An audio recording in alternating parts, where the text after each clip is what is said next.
In this video, I'll be working through the question you see on the screen here from the summer 2025 Cambridge A-Level Maths paper 1-2. I'm going to try and show you how to do this question and not just the solution. So definitely pause and rewatch certain parts if you need to. If you're looking for a different question from this paper or a different paper entirely, you should be able to find a playlist in the description below or have a look around on my channel. Okay, let's get into the maths. In question 5, we're given the equation of a curve y is equal to 4 times cosine 2 of x plus 3, and we're asked to state the greatest and least possible values of y. That sounds a lot like asking us to find maximums and minimums, in which case we should be thinking the derivative, dy dx equals 0. That is a way to do this question. And I will in fact do it in a few moments. But the easiest way to do this question is actually to do part B first. So I'm going to skip on and do part B first because it's the best way to describe how I'm going to get the numbers from part A. Because it is something you can just look at this and answer part A quite easily. So in part B, they ask us to sketch this drawing. So to sketch that, I'm going to build it up slowly. I'm going to do 4 sketches. First of all, I'm going to do cosine of x. That looks like this. These don't have to be exact or even look too good. In fact, I'll go all the way up to 4x here. So this is 4 pi, I meant 2 pi, 3 pi, and 4 pi. Now underneath this, I'm going to draw a cosine of 2. X. Think of what happens here. When I put in pi into cosine, I get this, I get minus 1. When I put in pi over 2 here, I multiply by 2, so really I get cosine of pi. So when I put in, here's pi over 2, when I put this in, I actually get minus 1. So if I go down here, that will look like that. When I put pi in, I actually get, it's like putting 2 pi in, I get plus 1. So this gets something up here. When I put 3 pi over 2 in, I actually get 3 pi, I get minus 1. And it repeats like this. When I put 0 in, I still get 2 zeros are still 0. So I still get this one here. So what we actually get is this shape, like this. Now that I think about it, I didn't have to go up to 4 pi. I went the wrong direction. But still, it shows you sort of what I was thinking. This here is pi, that this down here is pi, 2 pi is here, 3 pi is here, and 4 pi is down here. That's what cosine 2 of x does. It sort of squashes it in like that. To continue these drawings, again this is answering part B really. To continue drawing this, let's draw 4 times cosine 2x. It really looks identical to this. We'll just do the same. It's identical to this one, except this one goes up to 1 and down to minus 1. Multiplying it by 4 just means it goes up to 4 and down to minus 4. And finally, the one they wanted you to draw was 4 cosine 2x plus 3. That just moves everything up 3. It looks identical again, but it just moves up to 7. And minus 4 moves up to minus 1. Everything goes up 3. But it's still, you still get this shape like that. But remember, they only wanted, I did it up to 4 pi. They only wanted up to 2 pi, which would be here, which would be here, which on this one would be here. So that's what they wanted. They wanted down, up, down, up. Let me draw that one last time, squeeze it in here. So the exact thing they wanted. They wanted it to go, let's see, down, up, down, and finish like that. That's what here would have been 2 pi. So that's the answer to part B. What about part A that I skipped over? And I'll redo part A with differentiation for those who are curious in a moment. What part A asked is state the greatest possible value of y. I'll look at this one. The greatest value of y is 7. The least value of y is minus 1.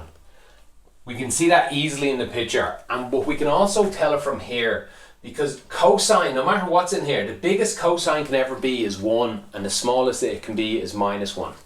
4 ones is 4 and 4 minus 1s is -4. So this is either at its biggest 4 and at its smallest -4. So it's 4 plus 3 is its biggest, that's 7. -4 plus 3 is its smallest, -1. That's how you do part A, just thinking about or looking at the drawing. Let me clean this off and I'll quickly show you, because I think some students would have ended up differentiating. So I'll show you, I won't do it all, but I'll show you quickly that it would work. It'd just take a little longer. So back to part A again, and remember this isn't the best way to do it, so I will go quite fast. It's more, I think some students might have tried it and got a little stuck, so I do want to show you. You can differentiate this, dy dx. This needs the chain rule a little. We're going to end up multiplying by 2 whatever answer we get here. So the derivative of this is, the derivative of cosine is minus, so we get -4 multiplied by 2, so we get -8 sine 2x. The derivative of this is gone. This we could say is equal to 0. Divide both sides by -8, we get sine 2x is equal to 0. We can go ahead and solve that and get 2x. Calculator tells us 0, but we do need to remember what sine looks like. It's not just 0, it's also pi and 2 pi. So this is pi, 2 pi, 3 pi, 4 pi. The reason I went to 4 pi earlier is because I was thinking of this bit as well.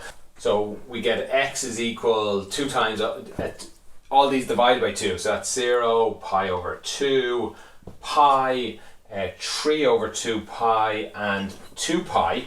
And if you remember our drawing that we'll get in part B, it's something like this. There is 5 maximums and minimums. There's 1, 2, 3, 4, 5. That's what these all account for. They wanted to know the greatest and least. You'd have to put all of these back in here. Put 0 in, we would get we'd get 7.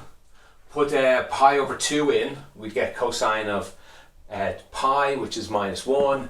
We'd get -1, we'd get 7, we'd get -1, and we'd get 7. You could have done this and said, well, the maximum we get is 7 and the minimum we get is -1. You still would have got full marks for doing that. But much better to have drawn the picture, at least in your head, and certainly better to just know that you can read this is the biggest this is 7, the smallest this is -1, just by looking at is probably preferable. If you are finding my videos useful and would like to help the channel out, on top of liking and subscribing, probably the best thing you could do is to tell other people doing the exam about my channel. Maybe you could share this video in a class WhatsApp group. Then if you feel I've really deserved it and you would like to buy me a coffee, you could become a member on YouTube or on Patreon. You should find links to that in the description below. In part C, they wanted you to determine the number of solutions that this equals to 2x minus 1 has. And in part B, you should have something that looks like this, probably a little better than the, oh, not looks there, that should, let me draw it again over here. It should look something like this. Should look something like that, where that goes up to 2 pi, where is this? This would be pi here in the middle. And this goes up to 7. Okay, there's only 1 mark for this, so you're not actually solving this. They don't want you to solve it. What they want you to do is to draw the left side. We've done that in part B. They really just want you to draw the right side. That means y is equal 2x minus 1. Can you draw that? It's a little tricky because this axis is pi and this axis is numbers. That's fine. Pi is around about here. 3.14. 2 pi is somewhere up around here. 6.28. Something like that. And this is a straight line. We can just put in any number you want. Let's put in pi and we'll get y is equal to 2 pi minus 1. Remember, put that on your calculator. That's just 6.28 or around there minus 1. This is just 5.28 or again something like that. So this is a point around about here. Put in, we already know the y-intercept, -1. That hits down here. This is just a straight line. Goes like that. We can see how many solutions this has just from the drawing. There's one here, another here, and another here. There's 3 solutions. That's the answer to part C. There is 3 solutions. They didn't ask you to find those solutions. Just how many was there? And there is 3. Okay, hopefully that helped you out in question 5. If you have any follow-up questions, let me know in the comments. I'll do my best to get back to you. Thanks for watching and have a great day.